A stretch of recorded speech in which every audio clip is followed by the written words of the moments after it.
እኛን የሚመለከት ጦርነት የለም ሲሉ ፊልድ ማርሻል ብርሃኑ ጁላ ተናገሩ። ፊልድ ማርሻሉ ረፍት አሳጡን፣ ከጀርባችን አልወርዳሉን ሲሉም ተደምጠዋል። ኢትዮጵያ የሽምቅ ተዋጊ ሀገር ናት በማለት የተደመጡም ሲሆን በአማራና ኦሮሚያ ያሉ ውጊያዎች ኢትዮጵያውያንን የሚመለከት አይደለም ብለዋል። ይህ ጉዳይ እጅግ በጣም ዘግይቶ ነው የገባኝ፣ ራሳችንን በራሳችን እያጠፋን ነው ሲሉ አክለዋል። በዝርዝር ይዘነዋል፣ ትሰሙታላችሁ። የህወሓት ታጣቂዎች ከባድ የባንክ ዝርፊያ ፈጸሙ። የኢትዮጵያ ንግድ ባንክ መቀሌ ዋና ቅርንጫፍን ጨምሮ ሌሎች ቅርንጫፎች በታጣቂዎቹ ዝርፊያ እንደተፈጸመባቸው ታውቋል።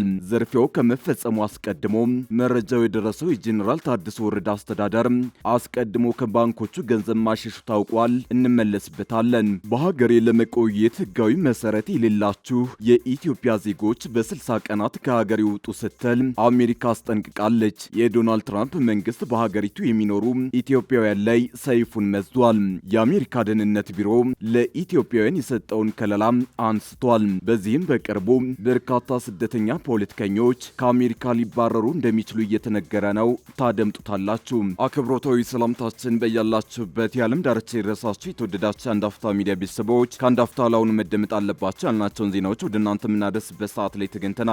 አብራችሁን ትቆዩ ዘንድ ግብዣችን ነው።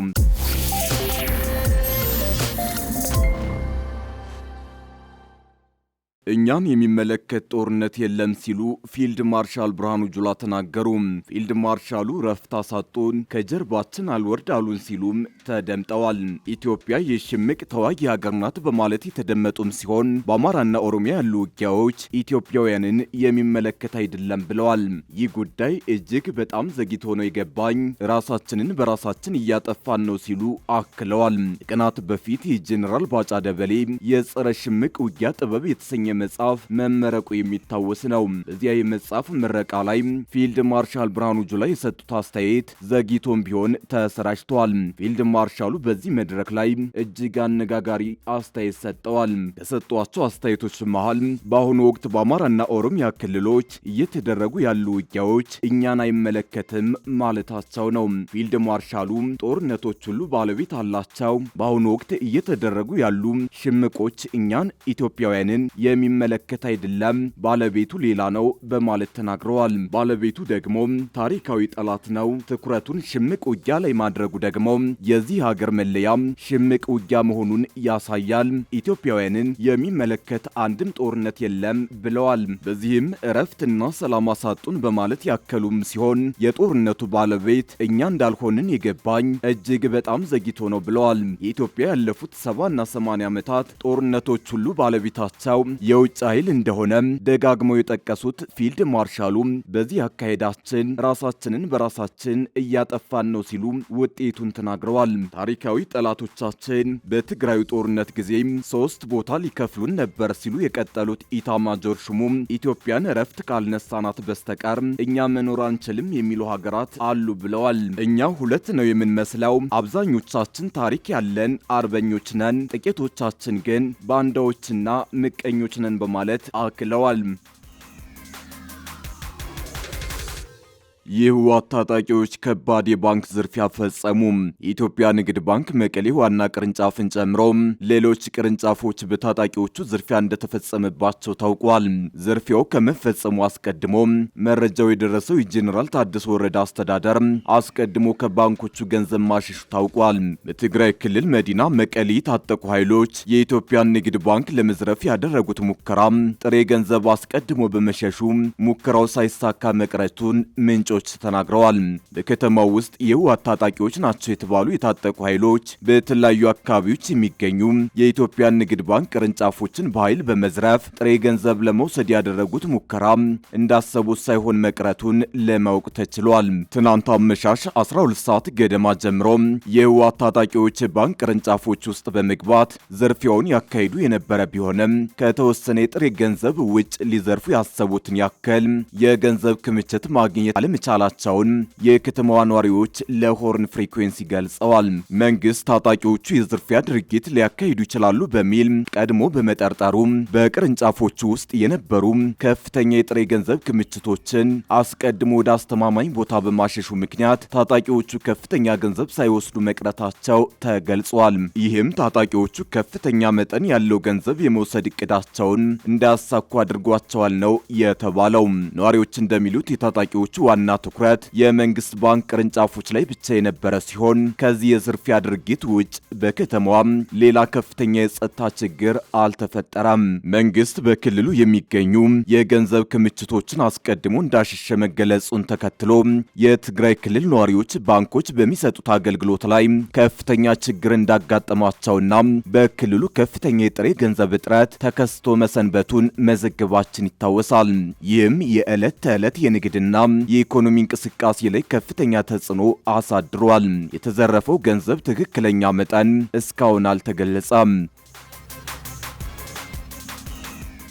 በሀገሬ ለመቆየት ህጋዊ መሰረት የሌላችሁ የኢትዮጵያ ዜጎች በ60 ቀናት ከሀገር ይውጡ ስትል አሜሪካ አስጠነቀቀች። የዶናልድ ትራምፕ መንግስት በሀገሪቱ የሚኖሩ ኢትዮጵያውያን ላይ ሰይፉን መዟል። አሜሪካ ደህንነት ቢሮ ለኢትዮጵያውያን የሰጠውን ከለላ አንስቷል።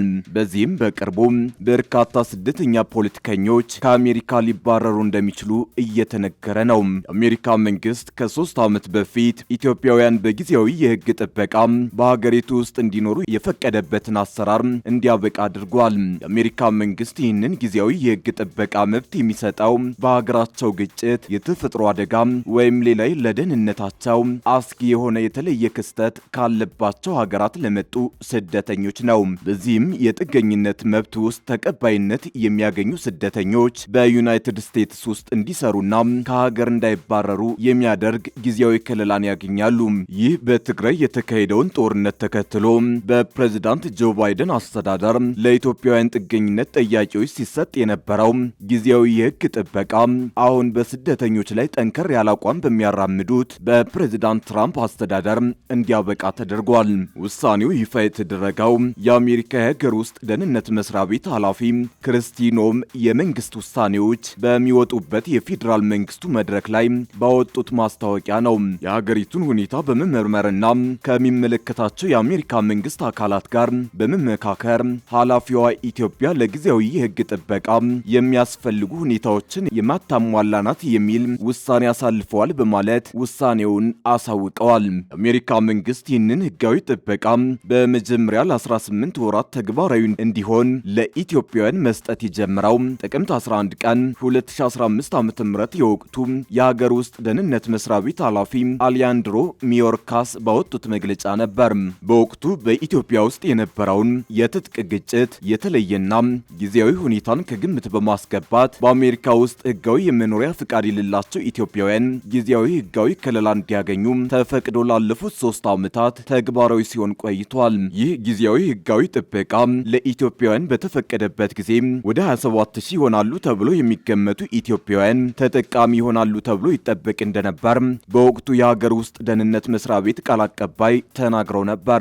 የዚህ ጥበቃ ተጠቃሚ የሚሆኑ ኢትዮጵያውያን ውሳኔው ይፋ ከመሆኑ በፊት በአሜሪካ ውስጥ ረዘም ላለ ጊዜ የቆዩ መሆናቸውን ማረጋገጥ ይጠበቅባቸው የነበረ ሲሆን ከተጠቀሰው ጊዜ በኋላ ወደ አሜሪካ መግባት ለድሉ ተጠቃሚ እንደማያደርግ ተገልጾ ነበር። ለስደተኞች ህጋዊ ከለላ በሚሰጠው በዚህ አሰራር ከኢትዮጵያውያን በተጨማሪም የሌሎች በርካታ ሀገራት ተጠቃሚ ሆነው ቆይተዋል።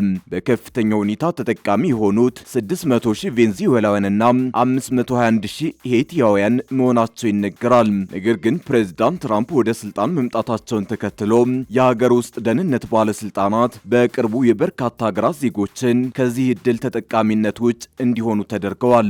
አሁን ከክልላው ውጭ ከተደረጉ ኢትዮጵያውያን ቀደም ብሎ የሄይቲ፣ የማይናማር፣ የደቡብ ሱዳን፣ የሶሪያ፣ የቬንዙዌላና የሶማሊያ ዜጎች ጊዜያዊ ህጋዊ ጥበቃ የሚሰጣቸውን ተጠቃሚነት አጥተዋል። በዚህ ጥበቃ ስር ሆነው በአሜሪካ ውስጥ የመስራትና የመኖር ዕድል አግኝተው የነበሩ ኢትዮጵያውያንና የሌሎች ሀገር ዜጎች ፕሬዝዳንት ትራምፕ እያካሄዱት ካለው ስደተኞችን የማባረር እርምጃ ሊጋለጡ ይችላሉ።